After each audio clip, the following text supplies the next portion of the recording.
they fucking opened with Omega and Bryan. They opened with it. The balls on AEW to open with that match. It's... No...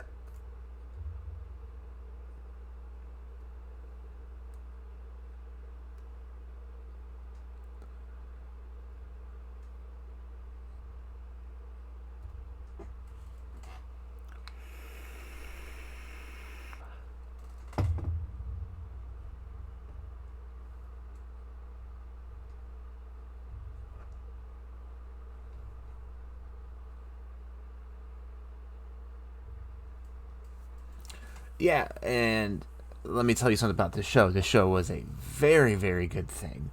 With the exception of about, I want to say, 8 minutes of one match, that crowd was hot the entire fucking show. And the thing... It's... If CM Punk came out and said it best, I feel... Who follows that? Who follows Omega and Danielson? Putting on the classic that they put on. Holy shit. I posted that little meme on fucking Facebook where it was Randy Marsh in the ectoplasm. That's exactly how I felt after watching that match. It was perfect. From start to finish, perfect. Dude, it was everywhere. I had to use 2 fucking towels. Shut up. Okay. But yes, tonight was AEW Grand Slam Part 1. This Friday we get Part 2, Electric Boogaloo. They're not smart enough to call it that. But we are. Oh man, they put it... Go ahead.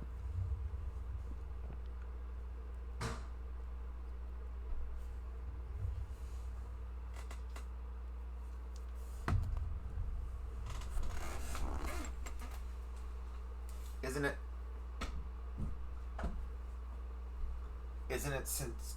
Oh, no, 97. Wasn't 97 Georgia? Like the Georgia Dome and Nitro? Or was that 99?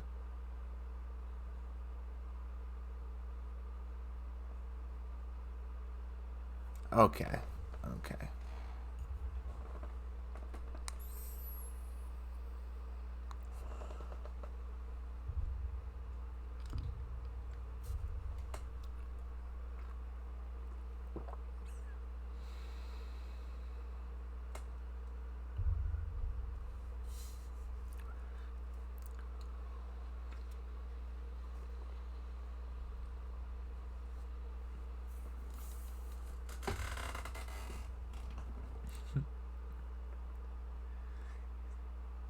It was so simple. Mm-hmm.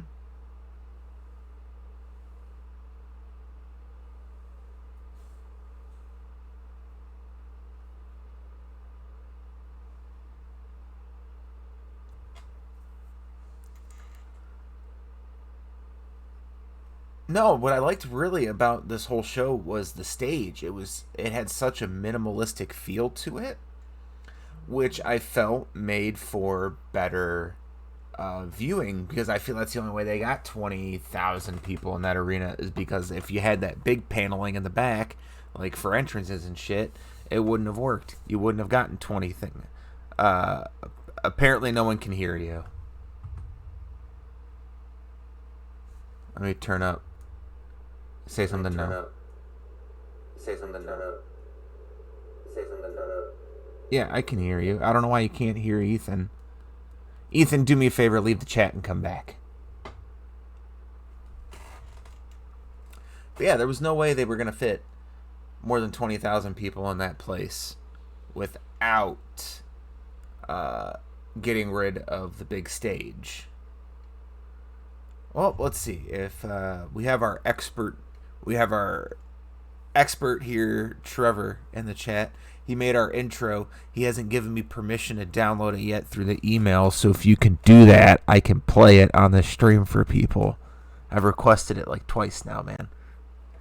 But, I thought the venue was great. I thought the stage and the presentation was phenomenal. At first I didn't agree with the opener, but then after it happened, motherfucker, why can't he hear you? Why can't he hear you? Why can't he hear you? Why can't he hear you? Okay, yeah.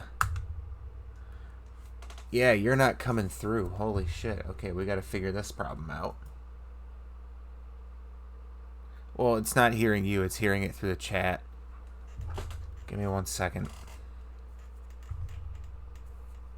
Talk for a minute for me.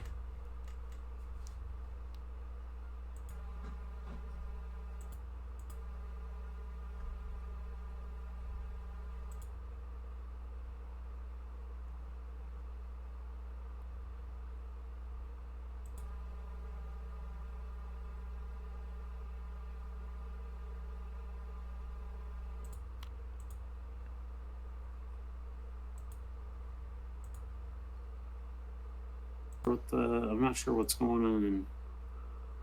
Say something now. Say something now. I fixed it. Okay. Can you hear him now, Tubbs? Can you hear me now, Tubbs?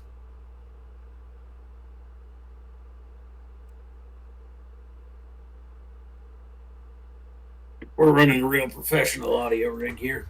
Yeah, it's not real professional over here, man. We're just kind of, like I said from the get-go, we're a stoner. I'm running this whole thing, and I'm high most of the time, so we're very sorry for the inconvenience. Say something real quick. All right, can you hear me now, Trevor? Or the Trevor, Tubbs. You're coming through. All right, cool. Back on it. All right, so we pretty much got to start this whole fucking thing over. Yeah. Whatever. What a great venue to have that on. Holy shit. The minimalistic view of the whole stage was perfect.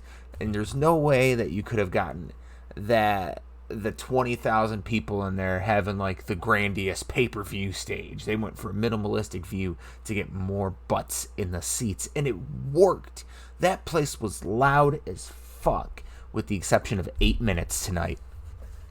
Yeah, that 8 minutes, it was really just a palate cleanser. That's where you have to space those shows out, unfortunately. And they're not one to show big, long vignettes. So I guess if that's what you got to do, that's what you got to do. There was if we're talking about the same 8 minutes, there was something in there that I thought was pretty funny, but we'll get to that during the recap. Okay. Oh yeah, I can play the intro now. Let me see if I can pull it up. We have an intro? Our fucking tech guy, Trevor, my brother, made us an intro. I gotta pull it up here. Give me 2 seconds. Where is it? There it is. Oh, it's like 6:01. Hold on a second. Here we go. Here's the official. Y'all are getting the first official play of the intro for the On a Forklift podcast. Not porn, not a podcast. Podcast. Next thing you know, he says pork cast. I'd be down for a podcast about pork. I love bacon. But here you are. This match is now officially a Judy Bagwell on a forklift match. I can see my fantasy. I'm so consumed in bed. Welcome. You see, it's that simple. You see, you don't need a big, massive intro. I know E couldn't hear it. Everybody needs a big, massive intro. But I heard it, and it's great. And it's exactly what we needed. But yes. I'll hear it. As long as it's the first 5 notes of Maven's theme, that's all I care about. It's Maven. It's the greatest theme in professional wrestling history. It's Maven. It's the most mediocre theme in professional wrestling history. And you know what? You shut your whore mouth. But that's the most important thing, is the mediocrity. Because like we've said before, we don't do this for you. We do this for us. To make sure that we do it for you. It makes no sense whatsoever. I haven't even had a drink tonight. You'd be amazed. Oh, well, you better get a drink handy, because don't forget, if you watch our channel for enough time, you will get channel points, and you can redeem those channel points to make him drink and me smoke. So it gets fucky towards the end of the podcast, which towards the end of the podcast this week for you, last week we covered the 5 matches of the past 5 years we both feel you should watch. And all in all, we gave you like 15. But this week, we're going to come at you with not one, but two little thrown together lists. The first one is going to be, we'll go over the second one for the night. The one we're going to end on is going to be our five favorite wrestlers that are currently wrestling right now. Ones we believe you should go and watch matches, promos, all that stuff for. That's our getting into wrestling portion. E, I'm going to beat the fuck out of you this week. You're with me all weekend, man. No. Yeah, you're with me all weekend. I'll be over at your place Friday night. Don't you worry. I will be. Yes. Yeah. Speaking of Friday night, but hold on. Part two of Grand Slam. Electric Boogaloo. Yeah, Grand Slam Part 2 happens on Friday. We do not know when we're going to do the podcast for it. We're going to figure that out because we have a lot going on. Electric Rick Boogaloo? Rick Boogs. No, it's already there. Electric Boogaloo. So I'm going to start taking applications for a new co-host. So I was thinking possibly we'll check into seeing how Monday night looks. At that point we would cover both the big events of the weekend, which is the Friday night Part 2 for Grand Slam and the Sunday night for Extreme Rules. Yep. Which I've got about 2 matches I'm excited for, and that's it. Yeah. I don't really care that the fucking WWE gave away 2 pay-per-view quality matches this past Monday.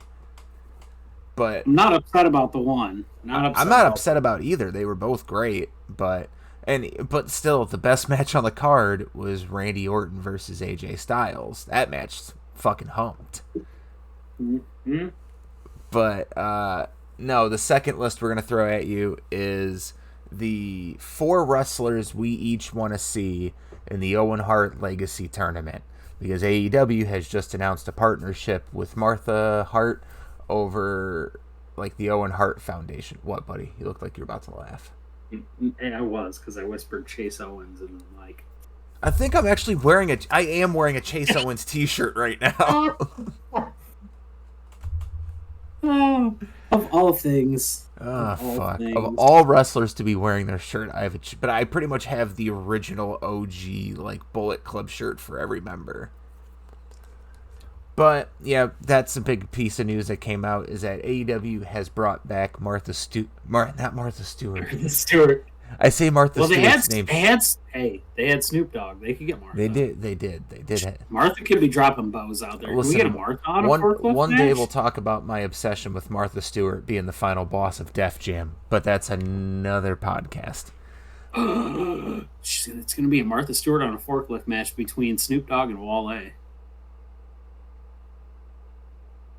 So anyway, Martha Hart. Resetting. So Martha Hart has entered a partnership with AEW for the Owen Hart Foundation. Tony Khan is bringing everyone back into wrestling. We have CM Punk. He's brought back Bryan Danielson's in AEW. Fucking now we got Owen Hart's name back in the wrestling business. Bro, he's so close to getting us. Tony Khan, if you're listening, or if anyone can get this message to Tony Khan, I'm really glad Owen Hart and Martha Hart and the whole Hart family are with AEW. Yes. Great, super great. But I need Monty Brown. Oh, yeah, that's the one you were going for. Okay, I was going for something. I need Monty Brown. I don't need a camera cut or anything like that. I just need someone to be going to run and do a move, and then Monty Brown just come out and pounce the fuck out of him. Okay, so hear me out on this. I've been thinking. I've got a theory. Mm-hmm. You have whatever Darby setup you want to go with next after this little FTR thing is done. He goes to coffin drop somebody. Monty Brown pounces him out of a coffin drop. Oh, fuck me. Just gone. Like when Keith Lee fucking yeeted Adam Cole into the crowd. Oh, yeah, I'm here for it. Yeah. I'm fucking so here for it. All right.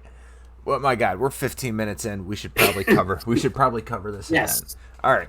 I'm going to let you start rolling on it because you're going to wax poetic about this first match. Holy shit, people. We got a match of the year contender tonight.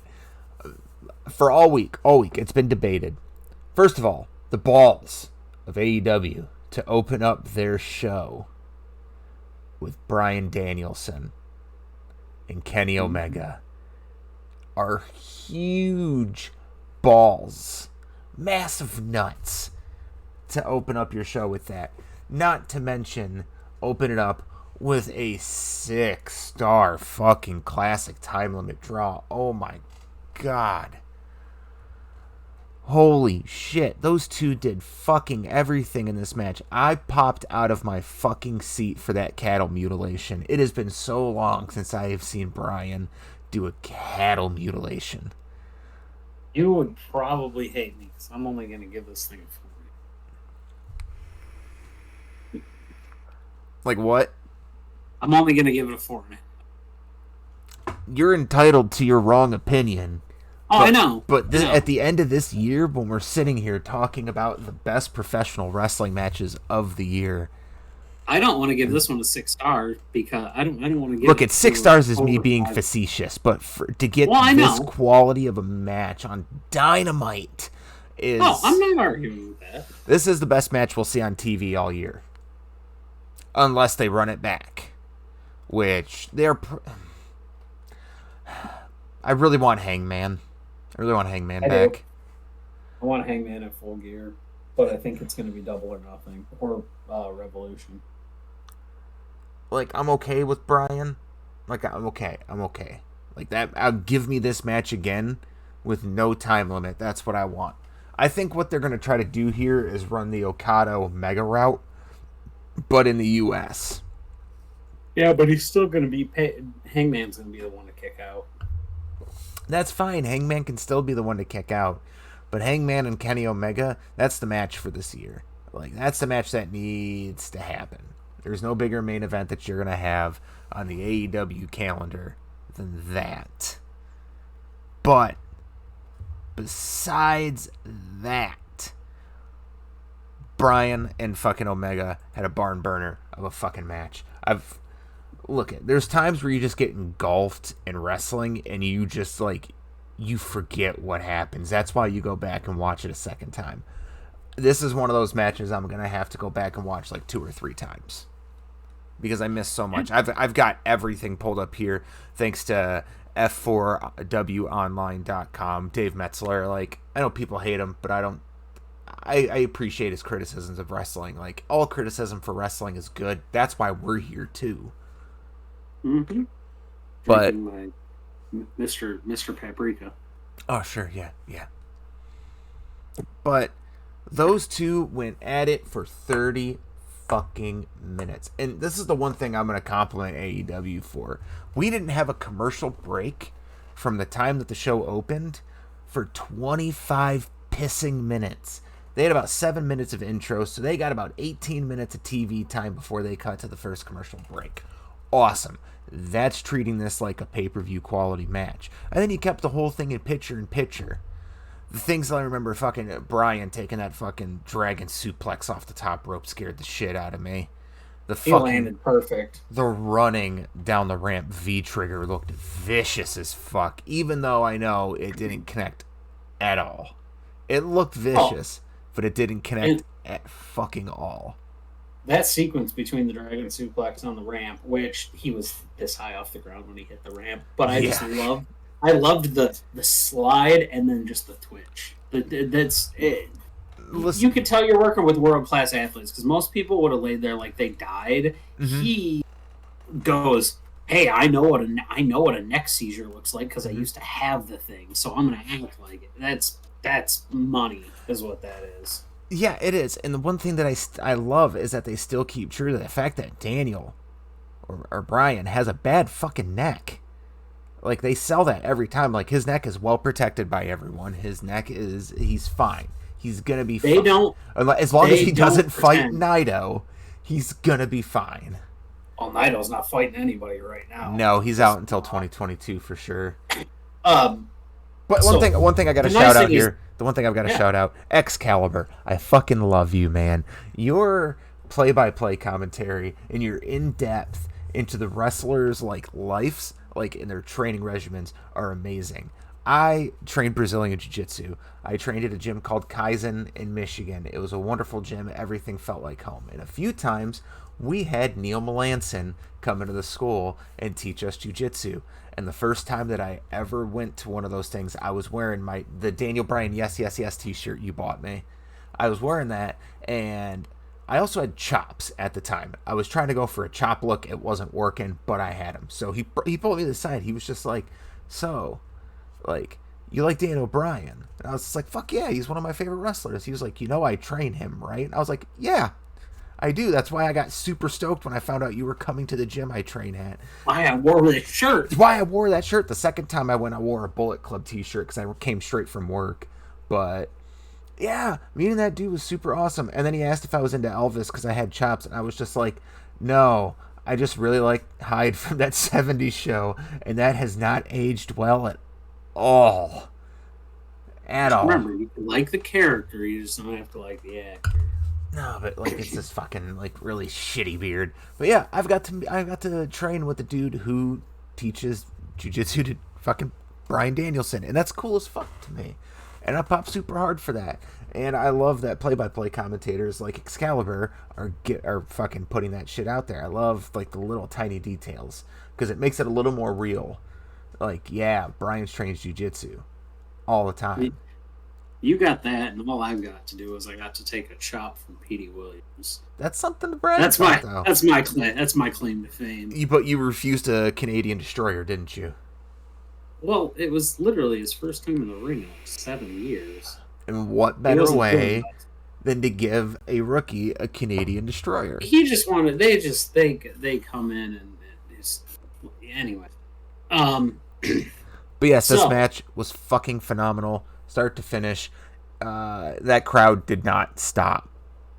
There's one thing I want to point out about the crowd. Go ahead. If you go back and you watch this, there's a dude in the front row with a burgundy shirt. No one told him it wasn't real. No one told him. Because he was getting into a fight with Callis. He was yelling at him, and I'm sitting out there going, is this like Kingston's nephew or cousin or something? What the fuck's going on with this guy? Like, he legitimately thinks this shit's real, which is cool. Like, I love seeing people into it because you have such a stark contrast from the guy over here. Yeah, the Macho Man guy, 4 rows. That guy was pissing me off. He was trying to make his fucking show. Fuck that dude. So you had him back there, and then you had the guy in the burgundy shirt, and then you had the guy next to the guy in the burgundy shirt, and he was just kind of like this. But then he would get into it, and I'm like, I need a healthy dose between overly excited guy and guy that's kind of into it. I need to not look at it and look like myself. I need to not see a narc in the front row. Yeah, because you're a fucking narc. If I can find some way to get the photo of us on screen for this podcast, I'm gonna show people. We go to an Impact Wrestling event. Screenshot the YouTube video. I'll figure it out. We'll go to a fucking Impact Wrestling event at the Diamondback. It's this country fucking bumpkin bar in Belleville, Michigan. And we go there. And the girl I was seeing at the time, bless her heart, love her to death. She's still awesome. She fucking bought me front row tickets, which were essentially sitting on the floor 3 feet from the ring. And my buddy, who has gone to professional wrestling school, was just like, oh my God, my coach is here. He can't fucking see me. So he goes into full narc mode. He's got his sunglasses on in a dim lit room. His hat on, his fucking hood on over his hat facing frontwards. Like, you couldn't have looked like, you look like, hey kids, have you seen it where I can buy the marijuana at? Like, dude, I hate you for that. Like, it took me out of the show. And I was having interactions with Ace Austin about fucking KFC. Yeah, and you were yelling at Dez. Oh, Dez was awesome. I got to smoke weed with the Rascals. Oh, hey, we probably shouldn't mention that. The Rascals, they're dead. The Rascals are dead. They don't exist anymore. Yeah, that's true. Plus, I post those two were fucking known at the time. They might not be doing it now because they're dead. But yeah, it was an awesome experience for me, at least. But we're going to move on because, yeah, I can't say anything else about this match. It humps. Go out of your way to watch it. It's definitely a 5-star classic, especially for fucking television. But then next we move on to the CM Punk promo. And here's where I kind of get a little headache watching this because I was like, we still have 4 more matches. And by the time the CM Punk promo ended, it was 8:45. which just made me worry about the pacing of the show. But I was wrong. I thought you could have, like, CM Punk came out and said, New York finally has wrestling home again. You want the old CM Punk back. You're not getting him yet, but be careful what you wish for. You know, he's just playing up to the crowd because CM Punk is still a hot commodity in wrestling. He is, and he's going to be, which is fantastic. Like, it should be. Mm-hmm. You know, that's not. There's no arguments there. No. But then he gets through with his promo. He's going to beat up Hobbs. Hobbs is going to go to sleep. And at that point, it's 9:45, and I start to worry because the next match is MJF versus Pillman Jr. And this is the 8 minutes I was talking about earlier was this match. The first 8 minutes of this match, it was dead. That crowd couldn't have given a fuck. They just got Bryan and fucking Punk for 45 fucking minutes. So here's my only thing. So you're trying to build stars, and I don't have a problem with it. MJF's a star. Like he's the biggest douchebag in wrestling, and he knows it, and I love it. He's like I hate making comparisons to people. I hate it, but he's like Piper and his debauchery or whatever you want to call it, and so. When you have somebody like that, and you have somebody you're trying to bring up like Pillman, I just thought that like everything last week worked so well, and this match just didn't work. The first 8 minutes didn't work. The Julia Hart stuff was it got hot in the last five. It got hot in the last 5 minutes. It did. That crowd was pretty fucking hot for Pillman to beat MJF, but Julia Hart got involved. Not by her own accord. MJF drug her in to keep from getting hit with something, and then she would eventually lead the outcome of him getting hit. Throws him in the ring, goes for the springboard clothesline, but gets caught in the salt of the earth, taps out to it. MJF wins. There's not much more to say about it. It probably over this week is going to be the weakest match. Yeah, I would agree with that. Only because we got 6 matches on this card or 5 matches. We got 5 on this one, and we got 6 on Friday. What a banger! Which I think on Friday I think the worst is going to be Anna Jay versus Penelope Ford, but that match will be like 5 minutes long. Yeah, so it's not. Penelope's. You know what though? I'm intrigued to see how Anna does on her own, and Penelope. No, it's not a slight. It's not a slight at their talent. They're two of the most talented women on the roster. But the card on Friday is fucking stacked. You have the opener is probably going to be the Super Click versus Jungle Express Cage, the Rage Exprage. The Rage Exprage? I guess. I don't know what they're fucking calling them. Are they calling them a man, a boy, and his dinosaur? Maybe. I mean, that's what they've always been. I'm gonna beat the fuck out of you if you don't get off your phone. I was trying to find that screenshot of it. I don't care. I don't care. We're live. We talked about it, and I wanted to. We can show the shit later, man. But we're live. Yeah, I need you here. We'll find it. Anyway, that's probably going to start the show. I mean, they have a tendency to really set the pace with bigger matches. Mm-hmm. You didn't come into. They're not going to go out next week and go, oh, hey, Anna Jay and Penelope Ford's going on first. That's not it. No. Now, if you were to tell me that it was going to be Anna and Ty versus, give me a shot. Rebel and Jamie, I could see that opening show.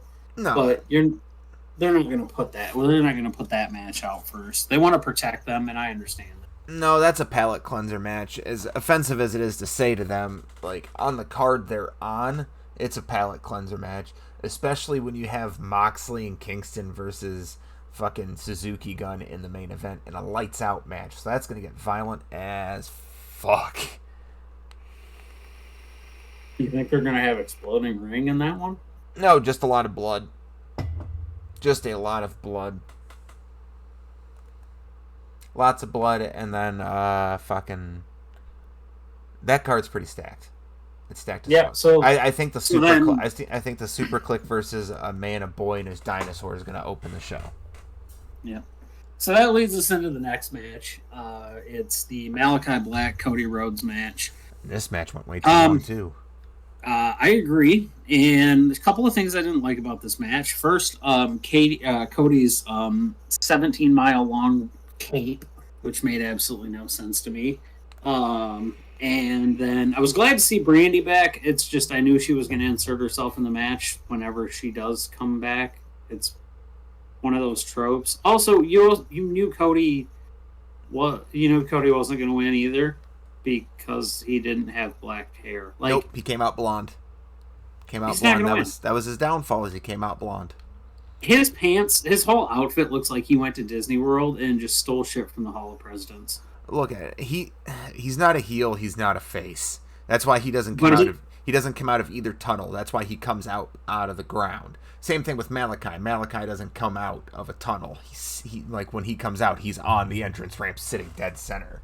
It was a battle of two tweeners, and on tonight, Malachi was the face and Cody was the heel.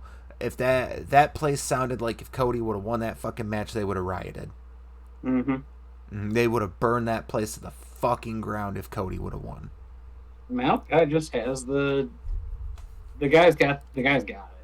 I mean, we knew from watching Tommy End in the Indies that he had it, and then doing the Aleister Black thing and learned how to wrestle on TV, and now he's just even better at it. He's great. Also, I love Arn Anderson, but stop sending Arn Anderson off the ring. God, just stop it. Leave him on the ramp. Have him, if you want him out there, have him come out, do the little coach thing, and then walk back down the tunnel. I don't see a 70-year-old man slip off of a ring apron, interrupt the match during the thing, then get back up on the apron just to get in. Look, and here's my problem with the match to begin with, is that this guy took you out in like 3 minutes in your last match and has destroyed everyone in your faction. And you think the best course of action to take on this dangerous person is to bring a 70-year-old man out to the ring with you and your wife, who gave birth not 6 months ago, while you go toe-to-toe with this half-demon, half-human fucking machine. Which, props to Brandy, she looks great. She looks great, but I fucking hated the spot where she got in the ring and sat and crossed her legs. In case anybody can't read lips, she did this, and she said, fuck you. So she flipped him off. For the audio listener, she flipped him off. It was annoying. It was unnecessary, and I hated it. At that point, I wanted Zelina Vega somehow, some way, to run down to the ring, kick her right in the fucking mouth. Oh, imagine if she showed up as like a tiny Goro with little fake arms hanging off of her. How fucking funny would that be? Shut up. She's like 5. She's like 5 foot tall, man. Okay, like a tiny Shao Kahn then. I don't care. Oh my god. But this match did go well. The crowd, I'm going to say this for every match, the crowd was fucking hot for this match. Everything Cody did, they were booing him to fucking like out of the fucking country. They didn't want Homelander here. Yeah. In this moment, fucking he dressed like a McDonald's Happy Toy. Happy Meal toy. Malachi Black was our Captain America to fucking Cody's Homelander. We were rooting for him. We wanted him to beat him, and he beat him with green mist, and I love that. I love the fact that he's got like the demon persona and he's fucking doing the mist. Oh, Tigerians somewhere very, very happy. Buzzsaw kicking probably a toddler off of a bridge, but... Well, like I said, the match was great. It ended with black mist to the face and with fucking Malachi getting the roll up after Cody shoved the ref away in a heelish fashion. Cody definitely tried playing the heel towards the end of that match. Mm-hmm. He did. Yeah, he was all pent up aggression. He wanted to get his anger out and get that tackled. That Cody cutter was fucking beautiful, though. I'll give him that. No knock on the guy. He can wrestle. His character work, his body. Yeah. It could use a little bit of work. There's not really much to say about that match outside of it went too long. I want to see more fucking Malachi squash matches. I want to see him tearing through the roster week by week, just murdering them. And I hope, even though this was a bullshit finish, I hope this is the end of the fucking nightmare shit for Malachi and he moves on. I have a feeling it's not, unfortunately. I know it's not, but I want to hope. AEW gives me hope. Yeah, so if we're moving on now to the next match, which is FTR versus Darby and Sting. Oh my god, FTR and their NWO gear coming out to face Sting. Oh my god. I'm in love with FTR's ring gear. They have the best ring gear in all of professional wrestling. I'll let you talk. Go ahead. Oh, I am a Sting mark and have been since I was a little kid. Don't care. He changed up his face paint to be more in accordance with what Darby was rocking. And this was just a very good, well-paced, it only went, 12 minutes? If even. Something like that, 10, 12 minutes, which is fine. If you're going to have Sting wrestling on TV, keep it short. If you want to do a cinematic match and make it longer, that's fine. But 10, 12 minutes max, tag team. I love it. He's showing that he can still go in those scenarios. That's perfect for him. He seems to be having literally the time of his life. Like I haven't seen that dude having that much fun since early Wolfpack days and possibly early Joker Sting days from TNA. But he's having a great old time. It was real old school wrestling from FTR's point. Lots, just everything that they're known for. You know, it's a ground and pound game to that. They're very psychological when it comes to picking body parts, going for stuff. I love that they keep teasing the pile driver, and Sting gets out of it because I really don't want to see Sting take a pile driver at 62 years old. Not just a pile driver. Well, first of all, he's already fucking taken one from them. I know, and I don't like it. But he didn't just tease a pile driver. He teased a dead man tombstone. Mm-hmm. The whole thing and everything. And that fucking popped me. That was great. The ending of the match was fantastic. As per usual, Darby does Darby stuff. Man. You can run any Darby Allin match, and he's going to do probably 5 or 6 of the same exact things from different locations in the arena, and it looks worse every single time he does it. This time we got a coffin drop as Cash was trying to save was trying to prevent Dax from tapping. We got a on his head and fucking shoulders on the apron. He was draped across the apron, reaching into the ring, and Darby did a coffin drop. I hated that, but I hated it in the way where you love it. I feel like Darby took more brunt of that. Cash sold that like he got fucking sniped from the crowd. That was that was a rough one to watch. It was cool. Like I saw him going up, and I'm like, oh, I thought he was going for in the ring. That's honestly where I thought he was going to use it on the hands. I was just like, that's going to suck on the hands. But then he did it on that. I was like, that sucks even more. Mm-hmm. That was awful. Hey, got him out of there and got him the win. 1, 2, 3. Yeah, not a 1, 2, 3. It was a tap out. Well, you know. Shut the fuck up. I hate you. I hate you, but I love you. No, but that was a good. I love the Sting and Darby matches. They continue to make me happy. They don't over deliver. They don't under deliver. They're fun. They make that's the theme of AEW is fun. Wrestling's fun again. It's the dad and his kid wrestling. Mm-hmm. And that's what I like. Adoptive son. I like that a lot. And if they want to keep this fucking Sting and Darby thing going, like let's Darby keep having his singles matches. Don't let it affect his singles push.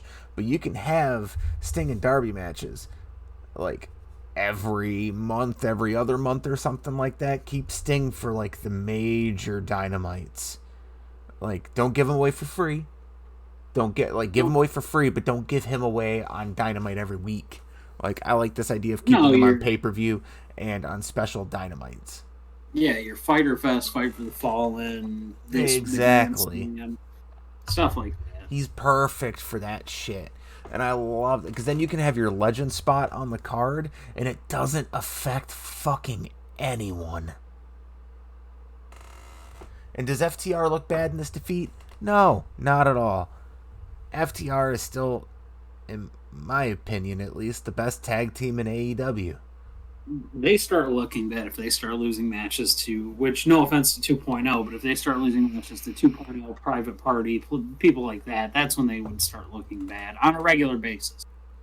Yeah. Now, a nice sneak win to get somebody a little bit of shine, that's not a problem. But like losing to Sting and Darby's not. You lost to Sting. Like, you can just put that on your thing. And you lost that's to like Darby Allin. that's an honor to anyone except Triple H. Okay. To lose to Sting. And Seth Rollins, if you want to get fucking, but I didn't think Seth was going to lose the belt to him. Anyways, any hoozle. Yeah, great fucking match.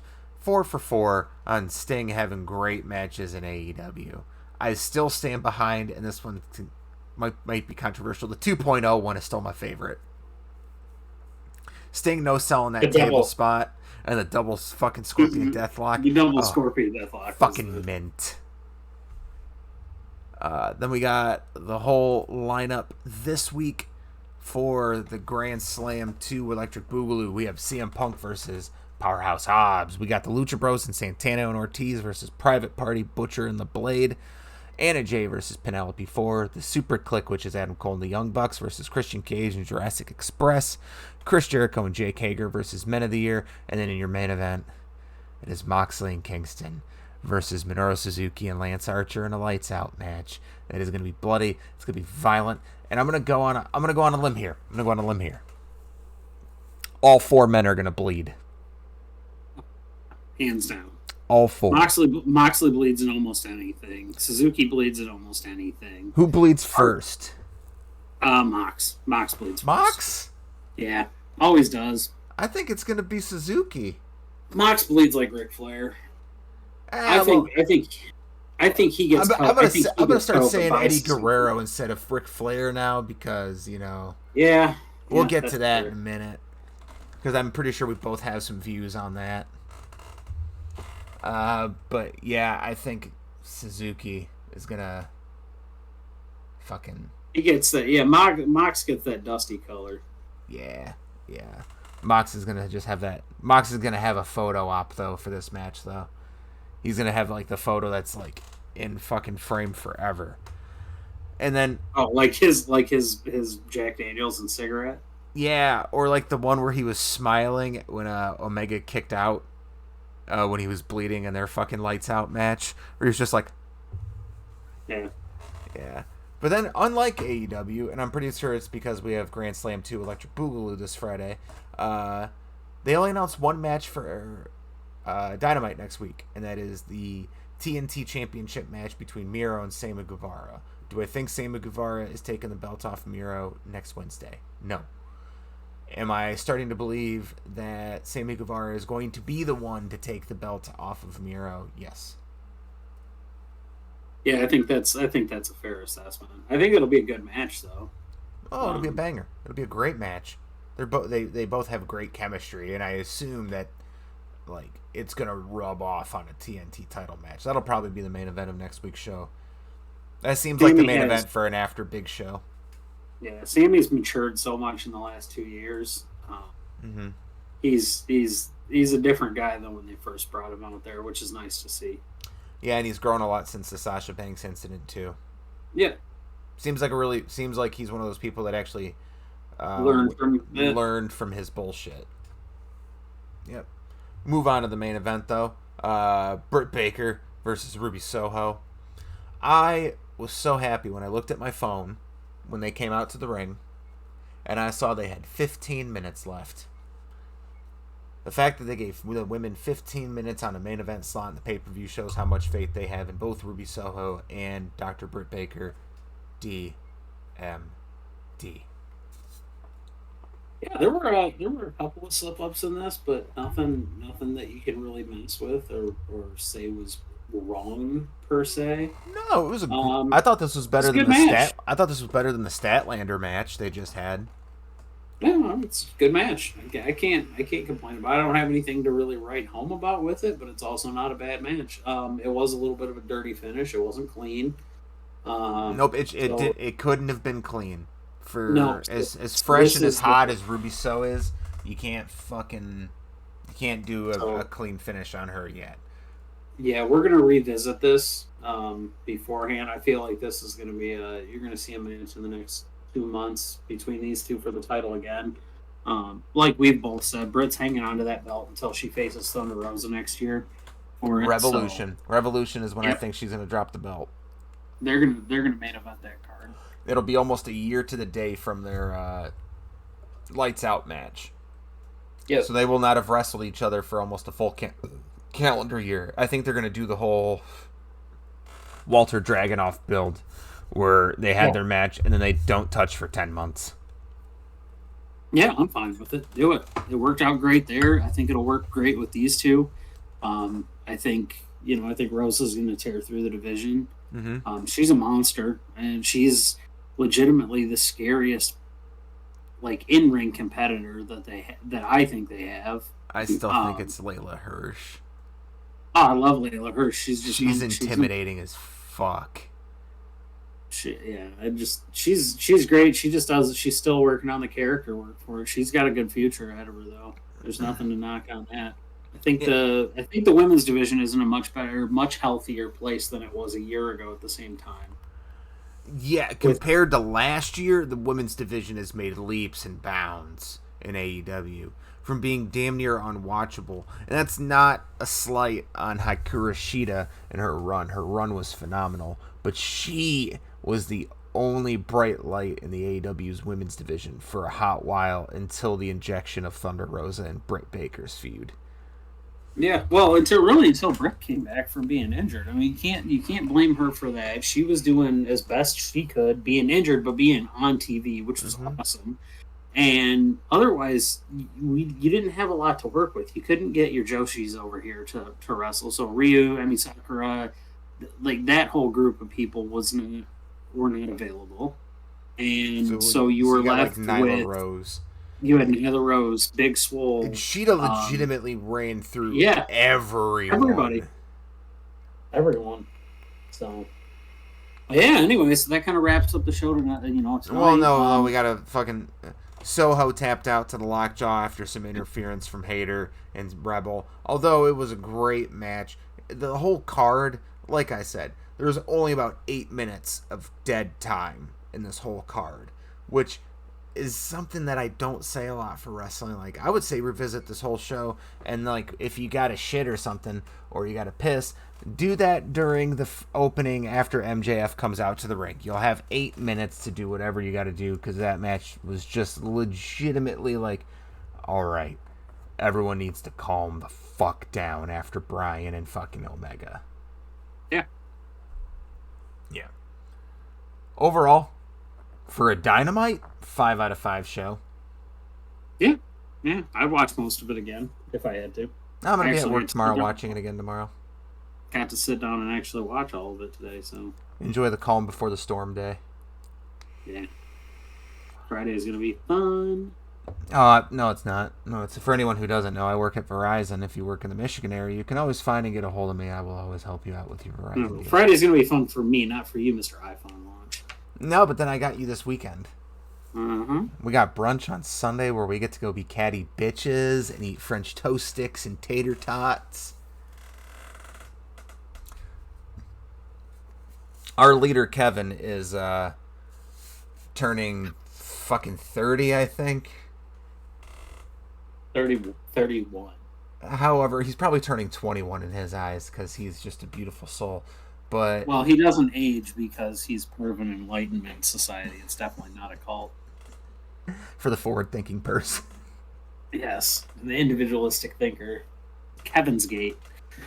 For anyone who wants to join us at the Judy Bagwell and a Forklift Memorial Wiffle Ball game and seance, please contact us.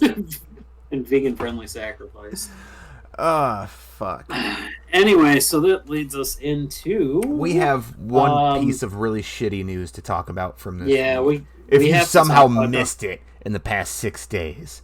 the Dark Side of the Ring episode came out about the plane ride from hell, where it came out that Ric Flair sexually assaulted the flight attendant on the plane. A lot of people have different opinions and varying opinions on what classifies as sexual assault. We here strongly believe that any unwanted advances towards a male or a female, regardless of who it is, if you try to place their anything upon your anything, that's a no-no. We don't condone that. We're not here for that stuff. So, we understand that this was almost 20 years ago, but there's enough people that were present to see this and take these allegations seriously enough that there were court filings for some of this. So, clearly, if nothing happened, there wouldn't have been a settlement. A couple of things I want to talk about from the episode. I think that big props to JR for being the guy to shoulder the blame for that. Holy fuck, I felt so bad for him. I mean, and if people don't really know the timeline of everything that went down, so the plane ride happened. JR ended up having to let go of a few people, tried to save another one in Dustin, and he ended up getting himself fired anyway. But Kurt was gone. Kurt Hennig was gone. Unfortunately, he passed away shortly after that. Razor was gone, and then he's turned his life around since then. And then, JR didn't have the power to fire Flair. It wasn't in his shots. Flair was, in the mafia sense, and JR's words, he was a made man. He was bigger than JR had the power for.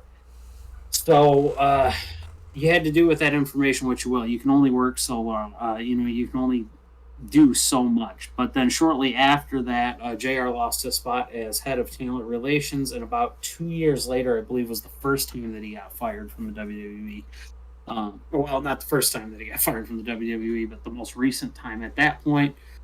He then actually, in an ironic twist, got fired yet again for a Ric Flair incident when Ric Flair showed up to a video game conference drunk.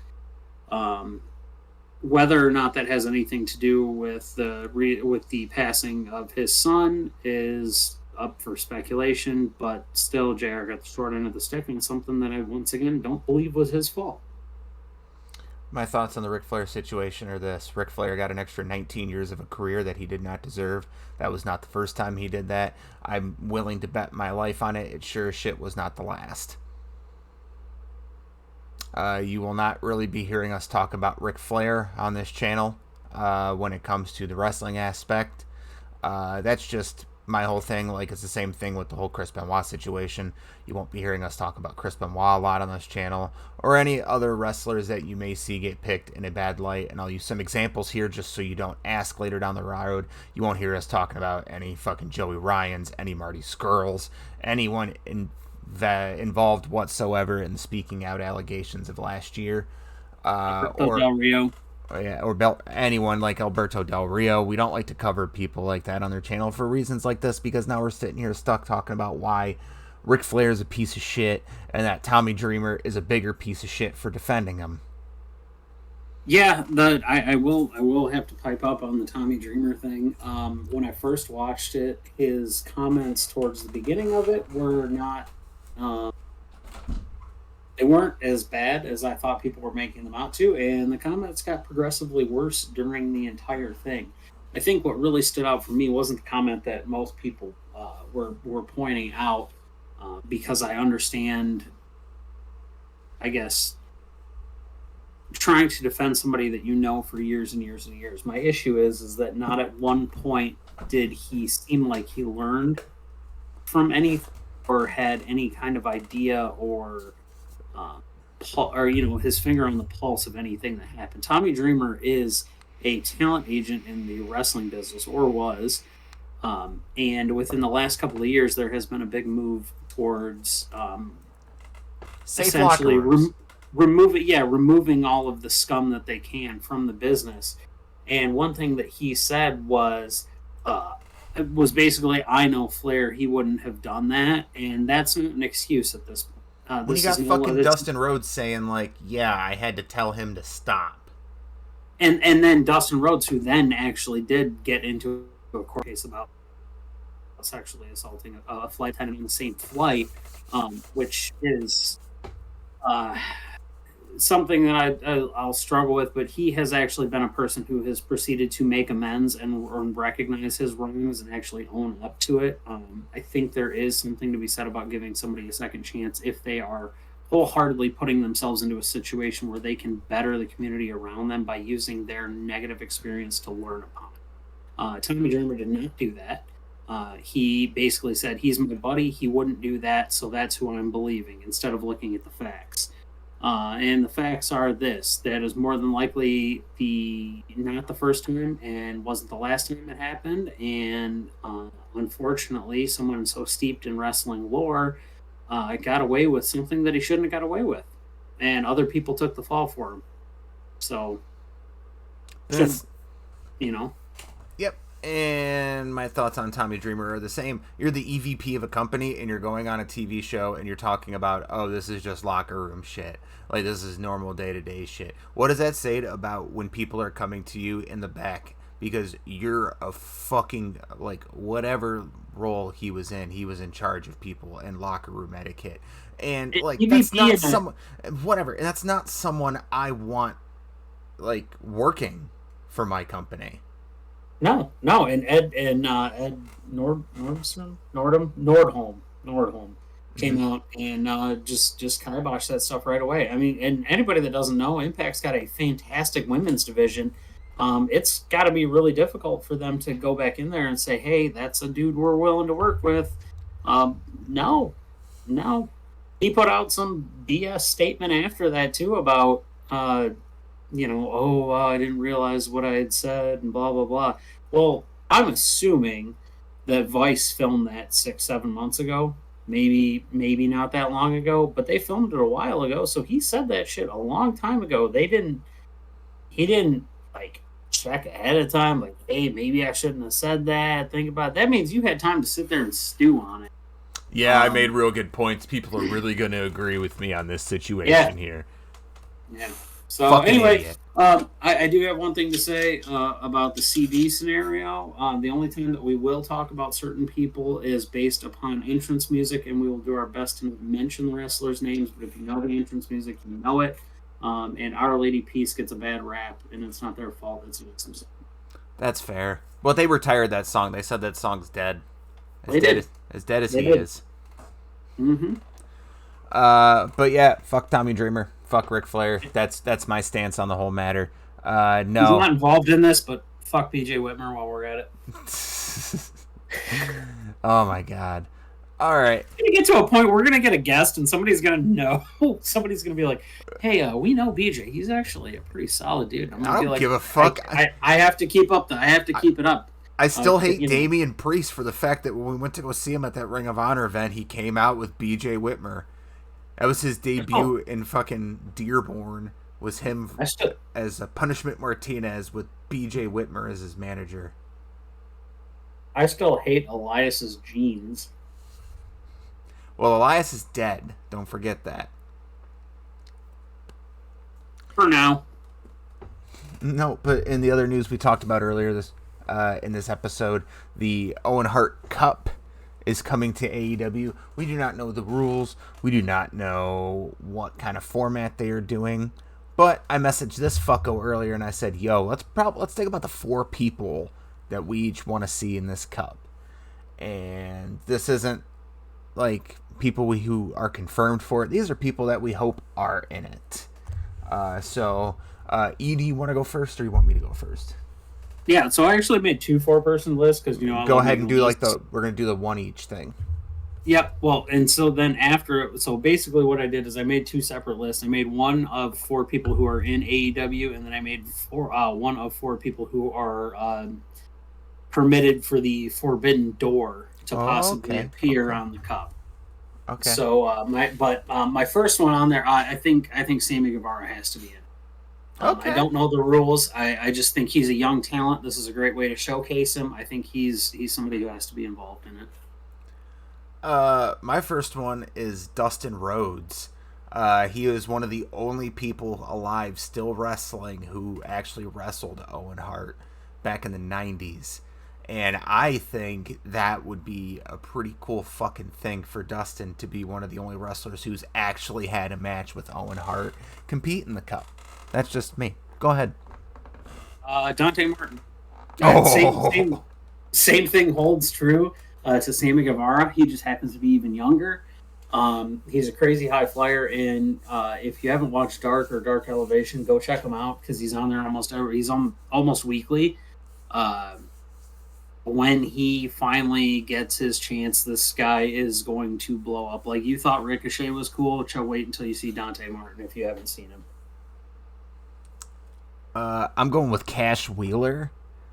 For one reason and one reason only, and it's the punch at the Hall of Fame ceremony where the guy who jumped Bret Hart and Cash just fucking knocked him the fuck out with that one punch uppercut. Yeah, that gets you a ticket into the Hart family dynasty for life. He's in that tournament. Your turn.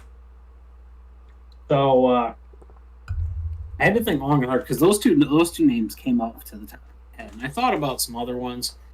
But these guys have won stuff. So MJF has won his ring. Jungle Boy's won tournaments to face, whatever you want to say. He's won the tournaments and stuff like that. I think Wheeler Yuta is actually going to be somebody who would be in this. Somebody who is known on television, but still really hasn't got that push, that breakthrough. Mm-hmm. I see this as you can tell from this list, from an AEW standpoint, I see this as an opportunity to showcase young talent and guys that could really be a future in this business. And guys that kind of fit the mold of an Owen Hart. Guys with a lot of passion and in-ring intelligence. Just maybe haven't got the biggest break yet. You already said his name, but Jungle Boy was my next one. I believe Jungle Boy is the Owen Hart of AEW. He is the Owen Hart of his current tag team with Luchasaurus because he's better than Luchasaurus. And no one acknowledges it. No one acknowledges it. Now? What was that? Should we do this bit now? What bit now?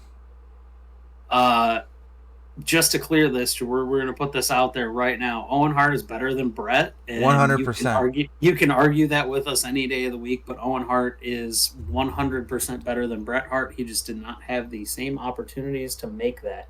And anybody that can get the blue blazer over is a hero in my book. And I'll take that one step further. I don't think Bret Hart's that great of a wrestler to begin with. I will give him this. One of my favorite matches of all time is Bret versus Steve Austin at WrestleMania 13. That'll be in a top 10 list one of these days. But other than that, I can't name another fucking Bret Hart match off the top of my head. Like the one with Goldberg donkey kicked my head just went to Goldberg. The Goldberg one where he got his head kicked in. Like that one, and then the Iron Man match. But other than that, the only other matches I go back to that I think of Bret are the ones he had with fucking Owen. The cage match and the fucking WrestleMania 10 match. Owen was better than Bret. I can think of a decent amount of, like, Hart Foundation matches between him and Jim and about the 12 different tag teams that rotated in and out. Road Warriors, stuff like that. Legion of Doom, whatever they were called at the time. Anyway, so my fourth and final one. There's one person I really want to see in this, and it's Johnny Hungy, but I think Stu. But I think if anybody from the Dark Order would be in that, I think it's Stu Grayson. Mm-hmm. Stu is known primarily as a tag team wrestler, but he's actually a pretty damn good singles wrestler. He just doesn't wrestle singles a lot. So, well, fuck you for taking my number 4 pick. Yeah, my number 4 was gonna be Stu. I think he's the pound for pound best member of the Dark Order. Like, not even a question. Pound for pound strongest. He's fucking athletic as fuck. But just off the tip of my head. For number 4 for me, I'll change mine to 10 if you want to take Stu. No, it's fine. I have 2 newcomers and I'll have 2 old timers. So I've got Cash and Jungle Boy as like the current wrestlers in there. Dustin will be one legend, and fuck it, Sting. Put Sting in the tournament, because whoever beats Sting in the tournament is a made fucking man. Whoever beats Sting goes to the finals to take on whoever the over baby face is, which would be like a Jungle Boy or something. So I've got a couple things on the So my theory here is that I thought of a few Forbidden Door ones while you were talking. I think this is going to be a 32-person tournament. I know that seems like a lot of people, but I think it's going to be 32-person single. I am on cam. Yeah. You cannot turn me on like that. 32-person tournament. Fuck yes. 16 aside. So I was thinking, which if you lead to 16 aside, you're going to have to bring in somebody who's not involved in any of it. And there's a person that's out there. And while they technically have an affiliation with somebody, they're not under, as far as I know, they are not under a Legends contract. They're not under anything like that. But they are in phenomenal shape as of right now. I think X-Pac would be a fantastic addition to this tournament. Sometimes you say the smartest things. You're a dumb motherfucker, but sometimes you say smart things. Sean Waltman has turned his life around. His dog is adorable. He carries him everywhere, and he currently looks like a small Braun Strowman or whatever he's pretty fucking jacked. Yeah, he is. He is a bald, jacked man at the current moment in time, and good for him. He has been getting back in the ring. He is trying to revitalize the stuff. For anybody that doesn't know, Sean Waltman is 51. Sting is 62. If Sting can do it, they can do it. Mm-hmm. So that's my one. That's one of them. If you've thought of a couple, I've actually got a few. My number one. I'm thinking, when I think of this list, I'm thinking heart and soul wrestlers. Like the heart, like Owen Hart was the heart and soul. He was. And the heart and soul of Impact Wrestling is Eddie fucking Edwards. Eddie Edwards would be perfect for that. Damn it! That's on my list. He's perfect. That's the reason that I thought of somebody else. Is I was like, fucking Eddie Edwards is Owen Hart of TNA. Like, that's what he is. He is. The only difference is he got to run with the main strap. Yeah. But Eddie Edwards would be a perfect fucking thing for that fucking tournament. He's perfect. Go ahead with another one. I gotta remember my list. I didn't write this damn one down. Well, I mean, Eddie was really on my radar for that. There's a couple of guys that would be, honestly, if he wasn't in NXT, Kushida would be the guy. We don't know when this tournament's taking place, though. We have no idea when this tournament is taking place, correct? There's no time frame on it yet. Well, you know the fantastic thing about not having a time frame. It means you could do it next year. You know whose contract is going to be up next year? Oh, that would be great. Or the dead man. Well, he's not dead, guys. He's just away running an orphanage in Mexico. But hooray! El Generico. That'd be a good one. I'm actually going to go over to Japan for my next one. Because where did Owen Hart get his start? In the junior division of New Japan Pro Wrestling. And who is the ace of the junior division of New Japan Pro Wrestling? Hiromu Takahashi. Mm-hmm. Bring his ass over here when he is healthy, because we don't know when this tournament's going to be. Let's say it's a couple months from now when he's healed. He would put on fucking banger matches in the heart of fucking Owen Hart, in the soul of Owen Hart. But yeah, fucking Hiromu Takahashi. He's the best junior in the world right now. So, there is one person I would like to see come over and do commentary for this setup, and I understand that it's not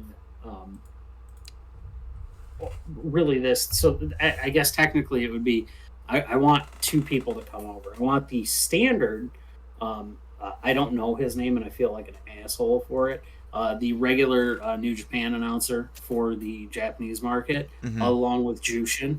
Mm-hmm. I think Jushin should come over and be the guy for it. Another person though on the Japan side who's actually over here, if I remember correctly, I think he's at the LA dojo right now.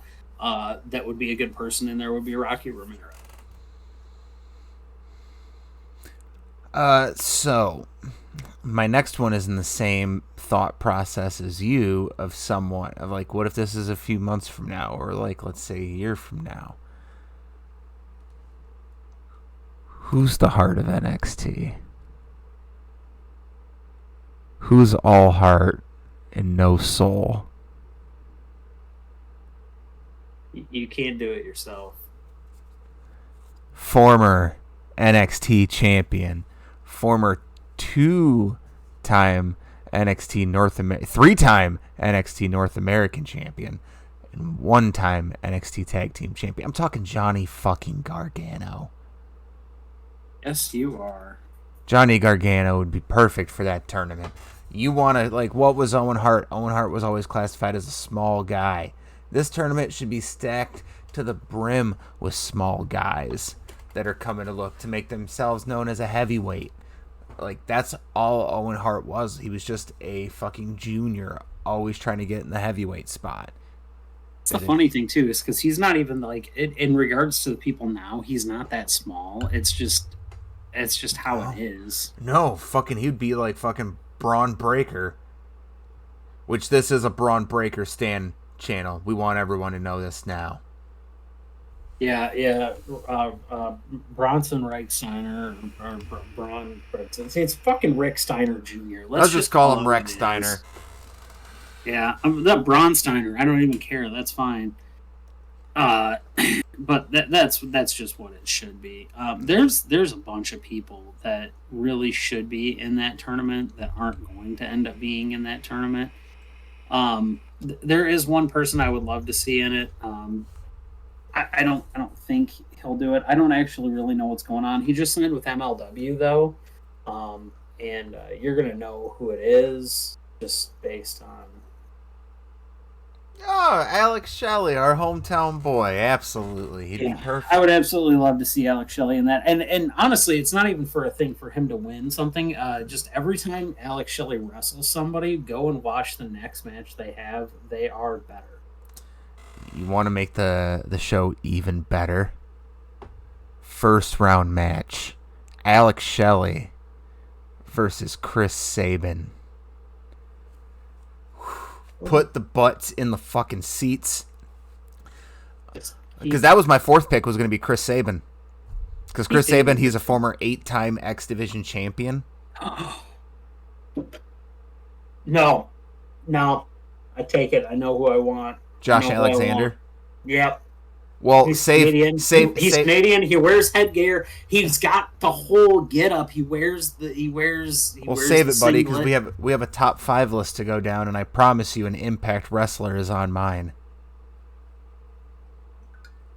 All right. Anyway, so yeah, that's as mucky as the water's got with. We just gave you 16 people that we want to see in the Owen Hart. We just pretty much booked a tournament bracket. Yeah, you're welcome. Filled with legends, filled with AEW homegrown talent, and filled with Forbidden Door goodness. Pay us our money.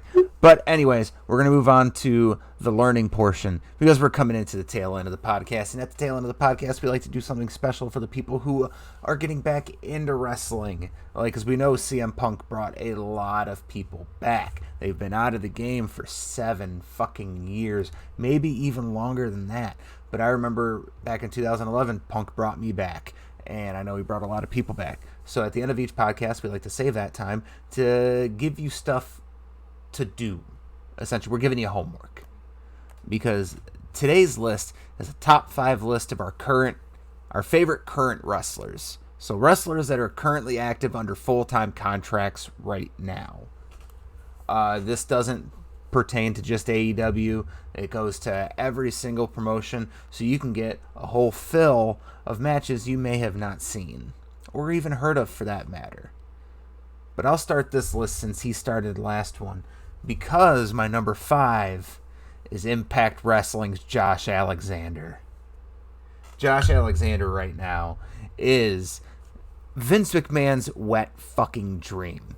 He is a brick fucking shit house who is an athletic monster fucking hoss. And let me tell you this, me and E, we got together to watch the last Impact pay-per-view together, and they opened it up with Ultimate X. And at the end of that match, we both said that match will be on our top 5 match of the year at the end of the fucking year. Josh Alexander had someone in an ankle lock while holding himself by his fucking legs on cables 16 feet in the fucking air.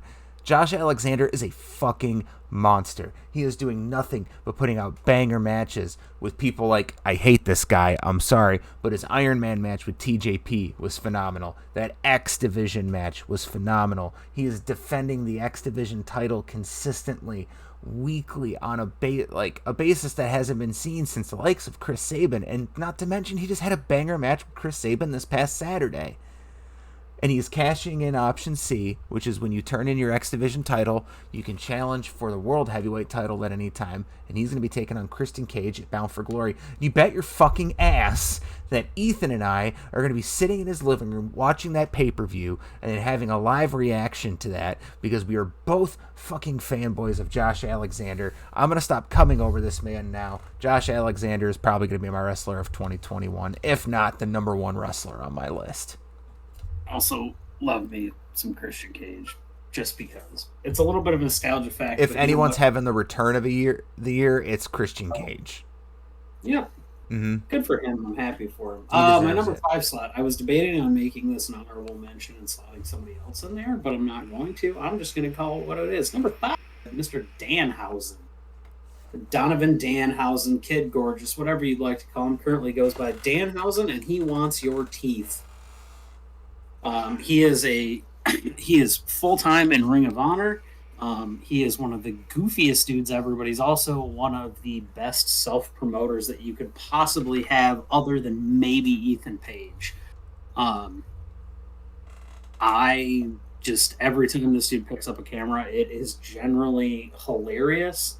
He's got a sidekick, Davis, and you know what the weird thing is that it's all unfortunately, there's a lot of location bias in this, because he's from the area that we're in, trained at the school I went to, but that has nothing to do with it. He's just hilarious, and he's not a bad wrestler, and if you guys like Pee Wee Herman, also check him out, because he dances to tequila during matches. It's great. It is. It's really I love comedy wrestling. I don't care. Is that all you got? Mm-hmm. Yeah, well, I forgot my 2 honorable mentions. Because I didn't want to put too much favoritism towards WWE on here, because there's a couple NXT wrestlers on here. But my 6 and 7 would have been Johnny Gargano and Roman Reigns. But I wanted to get a variety on here. So if you want to go out and watch Johnny Gargano and Roman Reigns matches, Johnny Gargano match with, I would probably say Andrade, the one from NXT TakeOver... I guess San Antonio, whatever one they had in Texas, but they had a fucking great match there. And then Roman Reigns, fucking anything from the past year, probably his Daniel Bryan match, in his retirement match on WWE. That would probably be the one to go to. But my number 4 on here is Jungle Boy. Because Jungle Boy, I don't know what it is about Jungle Boy, but I keep comparing him to Spider-Man from the MCU. I have an emotional attachment to this man that I can't explain. When I see him, I'm just happy. I'm just happy to see Jungle Boy in the ring, doing what he loves, having tons of fun, and, he's putting on banger matches one after another.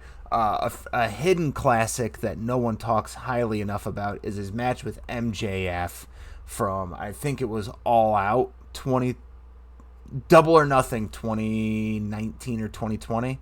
It was the pandemic one, so 2020. That match, phenomenal. His fucking match with Kenny Omega on the Saturday Night Dynamite was beautiful. His win on the fucking, oh my god. I can go on and on about fucking Jungle Boy matches. Plus, every single tag match he's in with Luchasaurus, they're one of the most fun tag teams to watch. just in general, Luchasaurus is a great big man to his small man, and they do tag team moves that you've never seen before.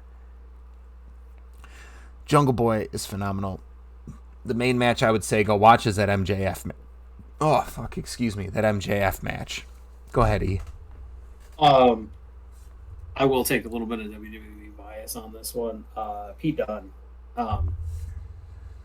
The man is just a menace. Like, you can watch anything you want. Any Mustache Mountain matches that they're against. You can watch him and Tyler Bate just go at it, which I believe I suggested last week.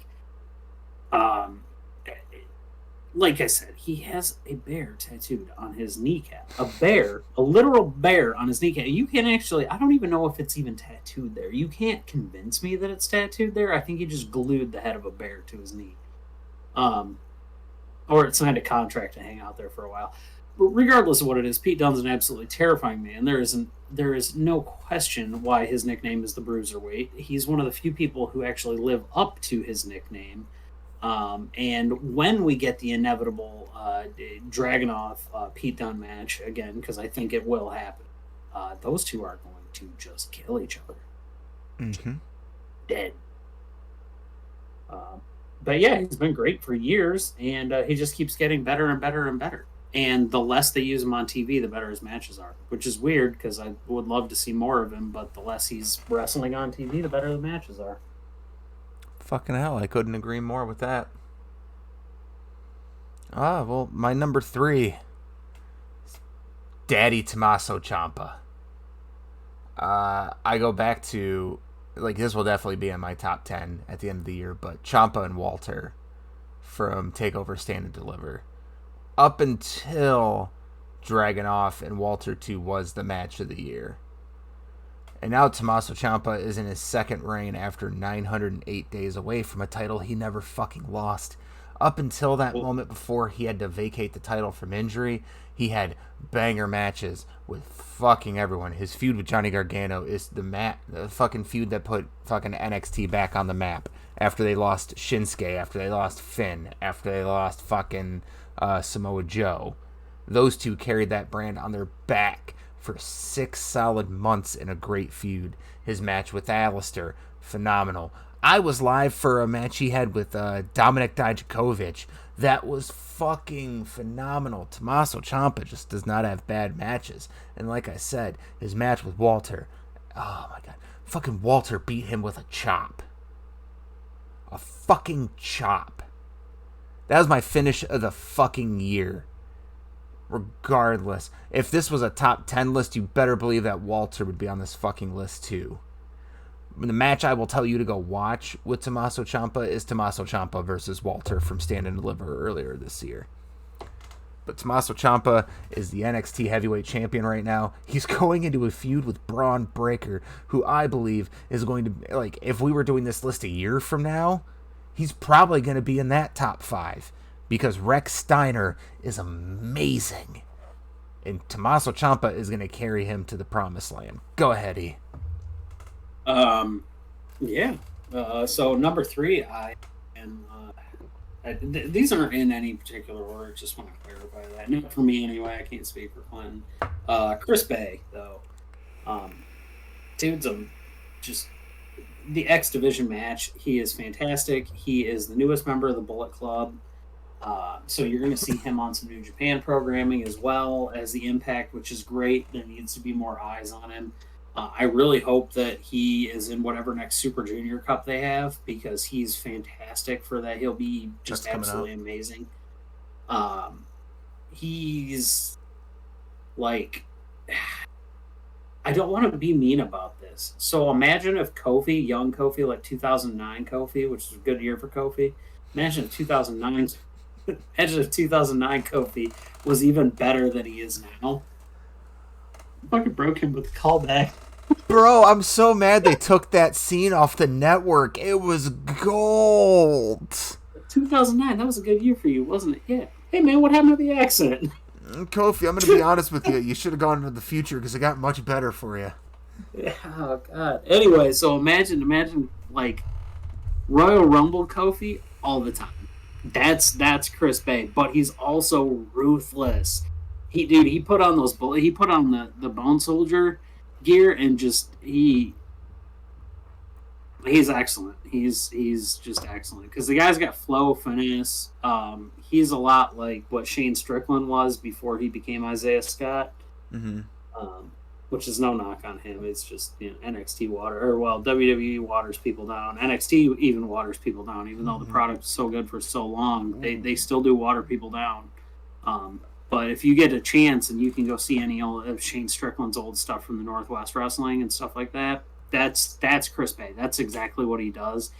He's a high flyer. He's also a striker. I really like him, and he's young too. He's only 23, so the dude's got a future in the business. So. On the whole thing of Shane Strickland, he also went by Deadshot. And his match, his 3 Stages of Hell match with AR Fox in Lucha Underground, does not get talked about enough. Because that match is honestly probably the most violent match they've put on cable ever. Go out of your way to see that. Lucha Underground is like the punk rock kid of WWE. It's like if Wrestling Society X would have succeeded. It was like if Wrestling Society X was stationed in Mexico. Oh no, you know what it would be? If Wrestling Society X was on Telemundo. Ooh. Sábado Gigante. I'll go on with my number 2. I've made this very clear. The best wrestler walking the face of the earth is not a man. It is a woman, and her name is Io Shirai. Io Shirai is phenomenal. She is the best wrestler walking the face of the earth. She makes everyone she is in the ring with look phenomenal. You don't have to look far for a good Io Shirai match. Her feud with Candice LeRae, it goes well over 2 years. And you can go back and look at any match they had in those 2 years and be satisfied with anything you're watching. Her whole women's title run, flawless. Even down to her dropping the belt to Raquel. Oh, what up, LT? He's going to say something stupid, probably. Fucking LT threw me off, damn it. But she's phenomenal. Like, any match that she is in, she is great. And she came in as a face. She was a cool face, but she is a perfect heel. And it doesn't hurt that she comes out with Poppy all the time, which is low-key one of my favorite artists. And I love that shit. And I hope they keep that up with NXT 2.0 because Poppy and Io is my favorite music combo ever. Well, thank you, LT. You did get me flustered. I appreciate you. I haven't looked at your message yet, so I'll get to it after the podcast because, no being on the phones. You got him real flustered. He's all hot and bothered by it. It's mainly because I'm talking about Io Shirai, too. I got the biggest crush on her. I won't even lie. Yeah, although I will get killed by evil. What if Io Shirai dressed like Fred Durst?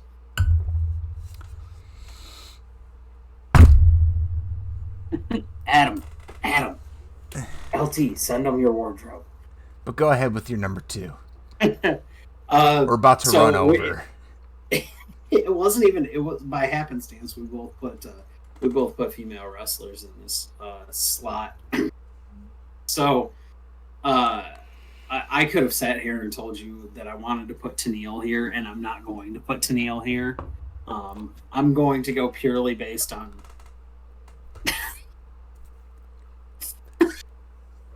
I'm broken. Stop! I'm broken. Look, you broke. I can see you on the screen. I'm trying to respond to LT without talking over you.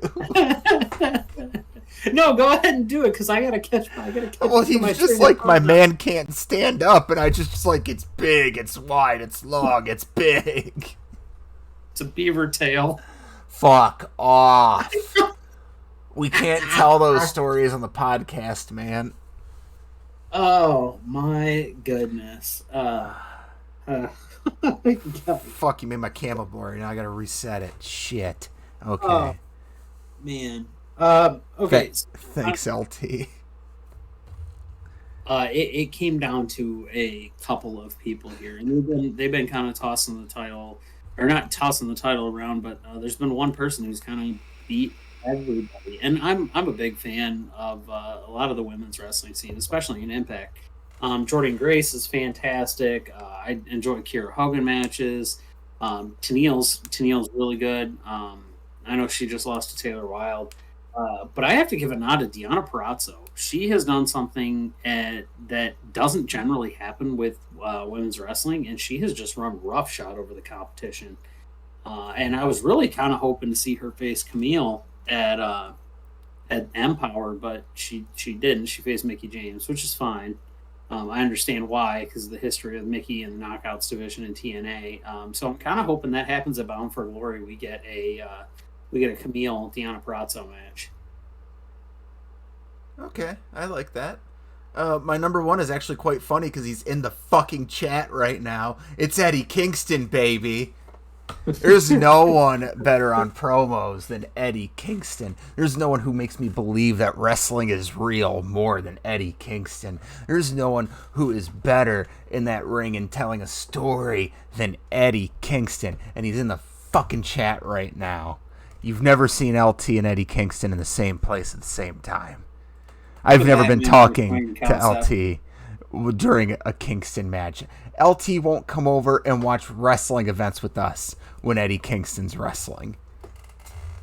I'm pretty sure at one point he said use guys as well. From the minute that Eddie Kingston stepped foot into AEW and cut that promo on Cody for the TNT title, to the fucking Jon Moxley. Oh my God, the Jon Moxley feud had me hard for weeks. Full Gear. Oh my God. I'm going to tell you to go back and watch Eddie Kingston versus Jon Moxley at Full Gear in their I Quit match. But before you do that, you genuinely need to watch the promo beforehand where they're just standing in the ring screaming at one another, because it was the best. Because at that point, those two wanted to kill each other. But Tony Khan said, yeah, you two can go talk, but if either one of you lay a hand on one another, the match is off. That's how badly these two wanted to beat the shit out of one another. The next fucking pay-per-view, Eddie Kingston is trying to save his best friend. Eddie Kingston has been the best built character in AEW since he's arrived. And I'm grateful that I get to call Eddie Kingston one of my best friends. I love you, LT.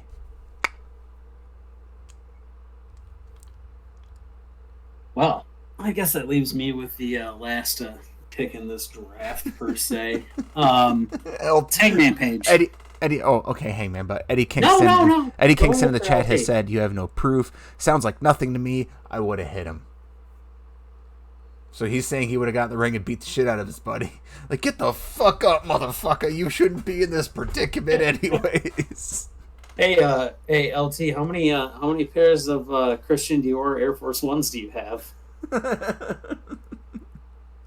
How many pairs of Timberlands do you have? That's the better question. Yeah. What do you own a Bad News Bears jersey?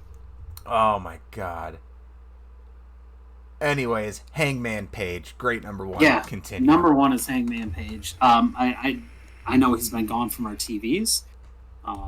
If anybody wants to step outside the kayfabe realm, his wife's having or had a child recently, so he's just living that big dick dad energy right now. When the anxious millennial cowboy finally does return to our screens, we will have an absolute banger of a match in store, as he is going to be the first person to ever kick out of the One-Winged Angel and send Kenny Omega on probably a 6 to 8 month vacation, if I had to assume. But I want to see what LT has to say, because you just really need to have the chat open, because LT asked, how many press-on mustaches do you own? Dude, you just use really good glue. No, this is all natural. Just because you can't grow a mustache ain't my fault. Well, one of these days we're gonna have Eddie Kingston / LT on here, and he's gonna. You want me to? Can we do the face edit thing? Just put Eddie Kingston's face. That's the plan. That's with what LT's eyeball. Well, they're the same person, so it doesn't really matter. Yeah, it's the same person. That's what I'm going to do, is just have his photo there. And he's just going to come in here. And I'm pretty sure all he's going to try to do is break us for an hour and a fucking half. He'll probably succeed, too. Let's be honest here. Yeah. The next thing we're going to hear is, you guys all right? It's like NHL day again. Hold on a second. About to have a single Timberland boot. You bet you can't guess where the other one's gonna be. Oh man. I love all my friends, all my best friends. I have the coolest fucking people I hang out with. But we're coming to the end of our podcast. I'm gonna play that fucking thing one more time just because I like our intro and I know LT wasn't here for it. So here, LT. Neither was I, if I can get around this. So let's talk for just a minute because I would love to watch this. But said in your ass in case we didn't know.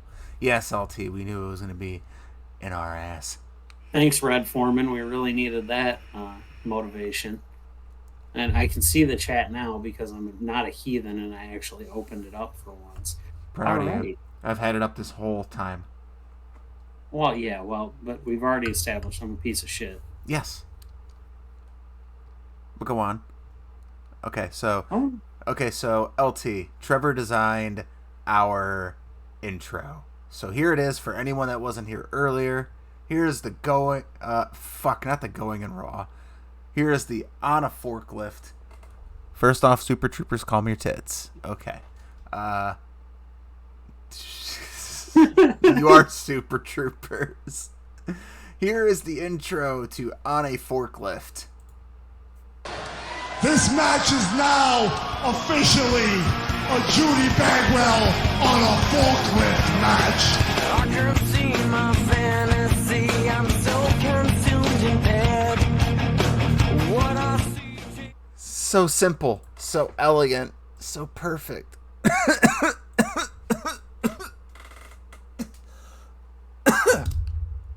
Oh, fuck. Well, we ran over. We're like NXT on Tuesday nights. Except, yeah, we're exactly like, because no one's watching. But we won the 18-49 demograph. Yes, 18-49, just because we have LT here. Yep. And he's roughly 43 years old. Dude, he is going to beat the fuck out of you whenever he sees you next. Yeah, but real talk, he might not be Eddie Kingston, but he's gonna whoop your wholesale ass like his name is Eddie Kingston.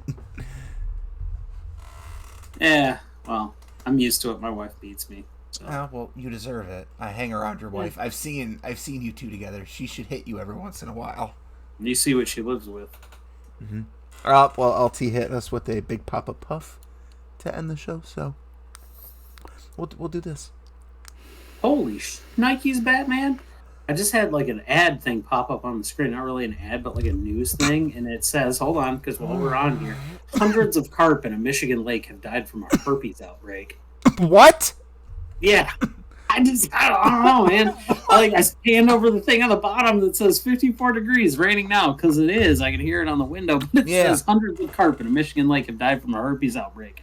Which leads me to ask questions. Why did the fish have herpes? Brian, if you're listening, where have you been and why are you in a Michigan lake?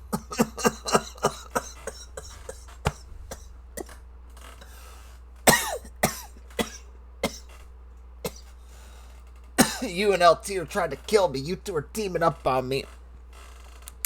Oh my god. Fish fucker indeed, LT. Fish fucker indeed. Oh my god. Well, for love of God, this has been On a Forklift for your Wednesday night wrestling news. My name's Clinton Davis. I'm Ethan Hubbard. Yeah. And we don't really have a slogan for the end yet. Do we have one? I always say it. Love you, Judy. Love you, Judy. That's perfect. All right. Love you, Judy. Play us out, Maven.